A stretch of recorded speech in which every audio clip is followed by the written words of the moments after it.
All right, what's good, everybody? Welcome to another episode of the E Square Pod, and a lot has happened on the Jasleen Akaash front that is very telling here. And I said, if you guys watched my last one about the Indian dynamic, some people are like, no, that's not possible, whatever, whatever. This one, it clearly came out, and we needed two pieces of information, right? A lot of people were waiting for that Flagrant episode with Akaash, and I mean, Jasleen came on. That was perfect for us to like get a real good telling of what's going on.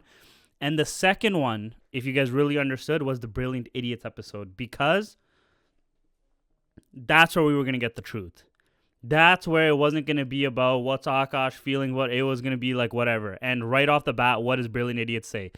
Andrew Schultz and Charlemagne together say, keep your wife off the internet. Okay?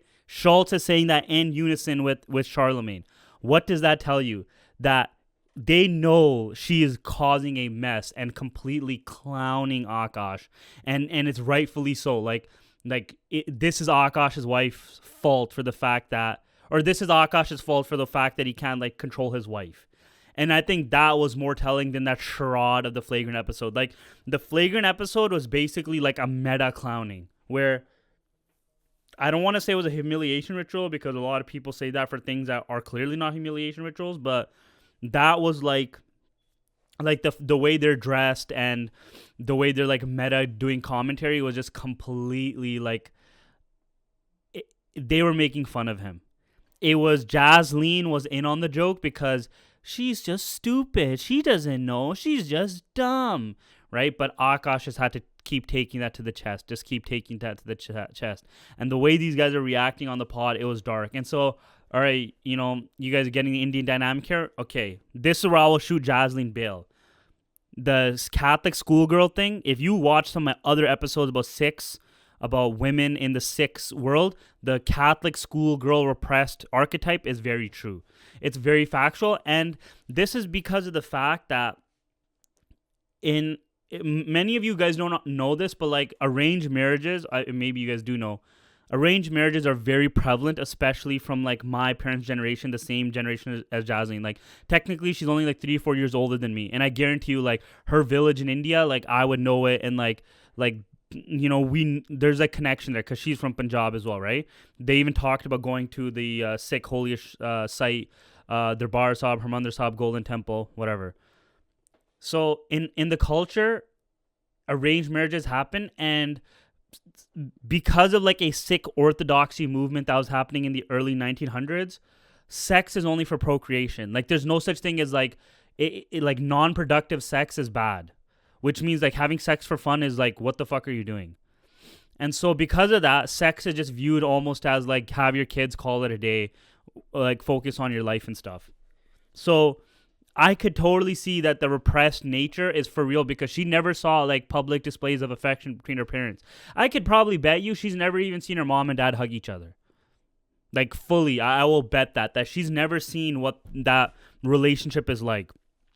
And then the other telling thing here is, again, 3 older maternal figures, so mothers. And there also seems to be some sort of strife between her mother and father. Like, it was... I can't be fully sure, but something about some of their situation kind of tells me that, which also then makes the woman have like a masculine nature within, and then like a girl like Jasleen can feel like she can talk shit to her dad, or Jasleen can talk shit to Akaash because her mom was talking shit to her dad. And this is something, that's a phenomenon that's just like human psychology phenomenon. That's not like Indian specific, but if that was also present in the dynamics, then that like causes a lot of issues, right? So confirmed, we have like, there's no public affection, right? That connects to the kissing thing, okay? So I'm kind of shooting her bail on that. Like, that's something she has to learn to get like, to be affectionate like that. But Akaash is fully like white adjacent, so to him, he doesn't really matter. Why is this not working? And then the next issue here is the repressed side coming out in university. Now, this is something I have seen again and again. I'm from Surrey. This is probably the most, like, people who understand this world, the Indian world. Surrey is the most potent Sikh diaspora in the world. Okay? There's so many of us here. And so I've seen this. I've seen the girls who are repressed all their life and then all of a sudden get to go to university and are literally popping their pussy, not in the bullshit way that she said, but in the actual, they are popping their pussy for what everyone thinks it actually meant, okay? And they are super repressed. And the other thing with Punjabi parents is they're super controlling. You can't go outside. You can't go hang out with your friends. You can't talk to boys. None of that stuff. Like, it gets pretty bad. And so some people are like, what? That's crazy. But even for the fact that she grew up in New York, New Jersey, doesn't matter. I know exactly what type of Punjabi parents that she had. And they are the types that were controlling. She couldn't do anything. She's so sheltered. She's also the baby, right? The only time I actually ever felt bad for Jasleen was when on her pod, she talked about this situation where there was like a creepy uncle who's like, I like you and stuff, and then the way her parents dealt with it was very fucked up, right? So basically it was like a creepy cousin, it was a creepy uncle, I believe, right? And he's like, I like you, and he would try to like touch her. Okay, I don't think he was like touching her, but like he would try to get close to her, okay? I don't want to put words in her mouth or anything. And then when she was like started to like be weird about it or weird around him, her parents are like, why are you being weird? Like you're fucking things up. Okay? So those types of parents I understand. I know exactly what kind of parents those are, and I know the type of daughters they end up raising. They end up raising these kind of daughters. And now another thing you need to understand. So that whole those love dynamics show why Jasleen doesn't kiss, why she kind of treats her husband like a doormat, because the doormat aspect comes from her mom probably having a contentious relationship with the dad because the mother never loved the dad. Okay? In arranged marriages, right? The funny thing about Indian society is we're raised on stories, these love stories of like Heer and Ranja, right? These are like our version of Romeo and Juliet, right? And you hear about these crazy love stories, and even in Sikhi, these love stories are given a lot of like praise, right? Like this true love, the beloved, etc., etc. But then the culture makes you get an arranged marriage. So Jasleen's mom, a girl from the Pind, I don't know what she looks like, but you know, judging by Jasleen's look, she's probably not ugly. Decent looker. She probably had a few suitors. She probably had a few guys that she was in love with, and then the family basically forced the arranged marriage. So there was resentment. Okay? There was a bit of resentment going on there. And when they grow up, that resentment turns into her being a bit of a standoffish to the husband. That carries on to Jasleen, who thinks she can be a doormat. Her parents don't show any public affection. She's not kissing Akaash. See how there's a connection? Now, the third connection here is in a Punjabi family, when you ask your dad or your mom, like, why didn't you show me more affection? Why didn't you show me more love, right? And I mean, they do, of course. But some mothers, they literally will not, like, or no, some fathers especially, they will not, like, hug their kid all the time or do whatever. Their thing is, like, don't I pay for your food? Don't I put a roof over your head, right? Don't I put clothes on your back? Like, that's love. So the problem becomes is money equates love. Doing things equates love. So in Jasleen's world, her husband paying for things for her equates love. Her parents taught her that. Her parents taught that, you know, I love you not because I show love with kisses and acts of service for free. It's by doing things with money that shows I'm doing something that's like is love. And that's really fucked up, obviously, right? And it doesn't help Jasleen whatsoever for the fact that then she's also like in this white adjacent society where she grows up in New York, in New Jersey, and goes to whatever university, and then now she's like the freedom, the latches are left off, right? And I saw this a lot, right? Girls who that went to the same high school as me, Punjabi girls, literally even like the same caste as her, right? Like Khatris, right? All this kind of stuff. Yo, parents don't show each other love. There's no there's just full guardrails, no going out, no having fun on your own, and they go to university and they literally become hooers. Okay, it happens all the time. And it's because that freedom, it just like explodes their brain. It's like that quote Joker has, right? It's like I'm a dog. If I caught the thing, like I don't know what I'd do with it. That's what happens. They get this freedom and it burns them out and they go crazy, right?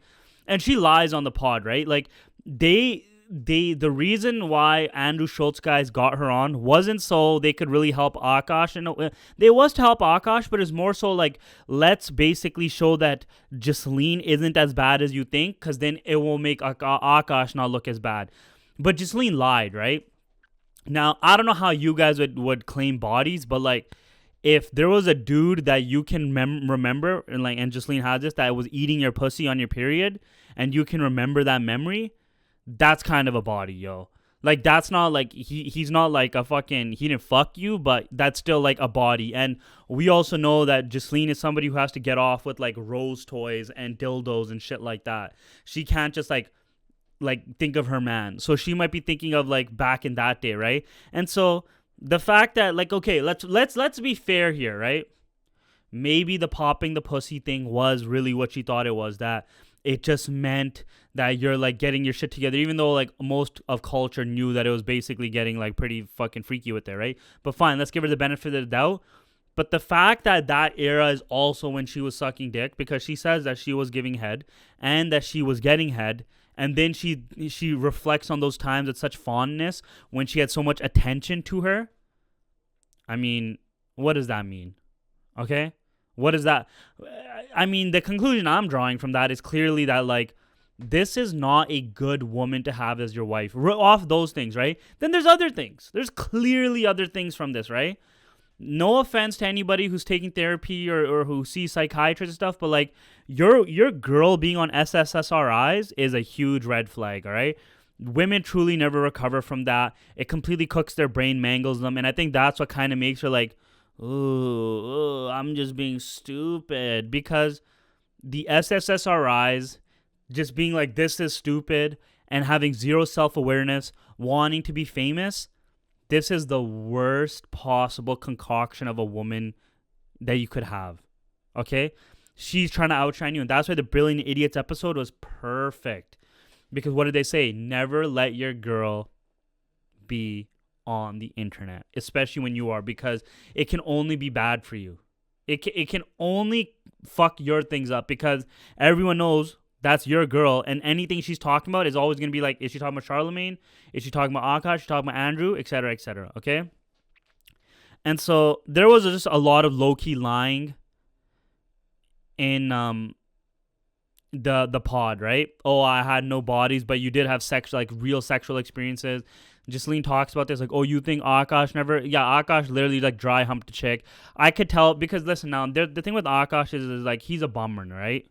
And bummer is a derogatory term for Hindu that Sikhs use, because the reason why the British were so successful at colonizing India is they turned like Hindus into like subservient dogs. Okay, it's sad, right? They didn't need to be, right? They had the caste system unlocked, at all this, but they turned them into like really subservient, like snitches and like turncoats and like I don't know, like the Indian version of like a Uncle Tom or whatever, right? Like a house slave or whatever you want to go. Like, they did a lot of stuff for the empire, constantly, right? Like, the biggest freedom fighting movement that happened in India was demonized by guys like Gandhi, okay? By the Indians. They're like, oh, we shouldn't do it like that. Like, Sikhs are disproportionately more than the Muslims and the Hindus. If you look at the freedom fighting statistics, Sikhs rank at the top. They more Sikhs were sent to jail, more Sikhs were sent to the gallows, okay? Period. Like, that's the lineage I come from, on God. But like, Hindus, they kind of just like become doormats, right? That's why it's very easy to get them in fucking put them into your tech systems, because they'll just do whatever you say. They're just kind of like, oh, we'll do whatever you say, we'll do whatever you say. There's like that colonial mindset, right? And so this is the mindset thing. So Akaash has that. He doesn't have like if you look at him back when, you know, they still used to have porn stars on Flagrant when Kaz was around, like, he had a very like doormat energy. And if you watch that Lisa Ann episode, there's like a continuously meta joke where it's like Akaash is big dick energy and Lisa Ann's feeding into it and stuff, but they all know it's like the absurdity of the fact that this guy's not that at all, right? They didn't have the confidence. They don't fucking perform well in that regard. And so Akaash never had game. Akaash, the thing is, it wasn't that Akaash was basically an incel. Okay, and no one has said this, but it's just a fact. All right, it's not that he wanted to stay a virgin. It was he had no choice. Okay, he wasn't saving himself. What man truly is gonna go their entire prime of their 20s, where their testosterone is at the highest, where their ability to fuck is at the highest, right? And then forego all that till they're 31. Bullshit, dude. He was an incel, and then Jasleen came about, and also now their origin story is in question, because the origin story we were taught before is, Akaash just sees this girl in the comedy store and she thinks she's Indian and runs after her. Bullshit. She knew beforehand that he was on these pods, that he was on these shows, and Jasleen's older sister put her on. So Jasleen already knew he was famous. Okay? And he was making low six figures, which is not 100,000. It's 100 to 250, let's say. Okay? Mid would be like 400 to 600, and then so on and so forth, right? So he's making close to 200 G's a year. So when they met, he's 200 G's a year. He's a skinny dude with the green eyes, which is like in Indian culture, like that's a big pull. And he's famous, semi-famous. He's on Guy Code. He's on whatever shows he was on MTV. He was already a catch. And all that crazy stuff, that fame, that wanting attention, all that kind of stuff, it just perfectly hit. Okay? And so this became one of the worst situations that Akaash could be in. And the podcast was very telling. When she's doing something wrong, her out is very easy. I'm innocent, I'm stupid. Okay? Well, what are you supposed to say from that? Because if you prove the other that she knows she's not stupid, she knows what she's doing, but she did it anyways, then it's everything the internet has been saying is like very applicable. And it's Akaash, get the fuck out of there. But if you just claim ignorance, like, oh, I'm just stupid, then it's not as bad. You see what I'm saying? But the one thing that really irked me was that Jasleen keeps going, I'm innocent, I'm stupid, but she completely seems to lack any sense of self-awareness. Okay? That she's constantly saying these things of, oh yeah, my ass is out and the dermatologist is touching and I'm asking him single, like, oh, it's because I thought, like, we could double date. Like, there's things that it's either the SSRIs are cooking her brain, it's either that she's some complete self-awareness, or she actually does know what she's doing. And the only thing I did believe, though, is like if anyone's had a girl, right, and you have your girl and you can kind of influence their personality to some extent, right? Where if you're like, I don't know, man, this is kind of, all right, in my past situations, if I was like a certain way, like I was being goofy and stuff, the chick that I was with would start getting some of those characteristics. She'd start being goofy or more like X, Y, and Z. So Akaash's brand of comedy is very like insanely flagrant because Akaash knows he's like a crazy simp virgin type of incel, and so when he's like, I'm getting pussy, or actually he doesn't ever say he gets pussy, he'll be like, I'm gay, I love sucking dick, or whatever stuff that he says. Everyone is like, LOL, because Akaash would never be like that, He's so obviously not that. I think that also went to Jasleen, where Jasleen ended up also getting those characteristics. So this is why I'm shooting her bail, that she does a little bit more hecticness in the type of videos and things she's saying, because she knows, like, I'm so innocent. This is, of course, not me. But I think that the real fucked up parts is the fact that they did therapy for like 10 years and it's not working. The fact that she's on SSRIs. The fact that she's 31, he's 41, she's not giving him kids. The fact that she doesn't act, she's not a homemaker, right? She just wants to be famous and she's using the clout from being Akaash's wife to do that. She constantly will be like, he loves me so much. He loves me so much. But never, I love him so much. I love him so much. That's never the thing. And the only thing Akaash really has to hold on to that makes this like not as bad of a situation is the homeless thing that happened as the big redeemer. But it doesn't make any sense because she was working at JP Morgan or Goldman Sachs making $70K. Like, she could have at least like that shit dried up for a year. For 1 year, it dried up. But like, if it like wherever her living situation would have been, like, okay, my boyfriend that I'm with, he's just on the couch, and then he dipped, and then or they dipped out of the MTV thing, and then he gets poor, and then she dips. So it doesn't seem like that's somebody in it for the long haul, really. It kind of doesn't make any sense. And I think there's a little bit of like confusion on the whether or not she joins back or comes back when he's making money again. Like, some people said that she came back when he started making money, right? Like when the Patreon started kind of going, then she came back, which is what I'm kind of hearing, which if is true is, that's not great, man. Let's see. Yeah, so like what? She's no there's no self-awareness, there's no children situation. Like, she is like the perfect example of the modern women, like every single one of her experiences. But I'll tell you that, like, I've seen these type of crash outs in the Punjabi community here locally. Like, they don't make good wives. Very simply, they've been ran through. They lost their ability to pair bond. And she brought up the whole Catholic schoolgirl thing. I think she got fucked in the ass. Like, that's also something that they're known for. That's why she has two butthole stories. One is like an assault one, apparently, and then the other one is a mystery. So if you ask me, I think she took it. And her sister was dating black guys. She dated a black guy. Like, and then her sisters are, like, I think one of them is divorced or something, single mother type stuff. Like, it just doesn't seem like a fairy tale, happily ever after. See, the thing with like Charlemagne, Akaash, like Charlemagne and Andrew, like, Charlemagne was cheating on his wife, but we'll never know her feelings or how, and there's no way for her to embarrass Charla. He apparently doesn't cheat anymore, and now he's like on a straight and narrow path, providing for his daughters, providing for his family, and it seems like they're good.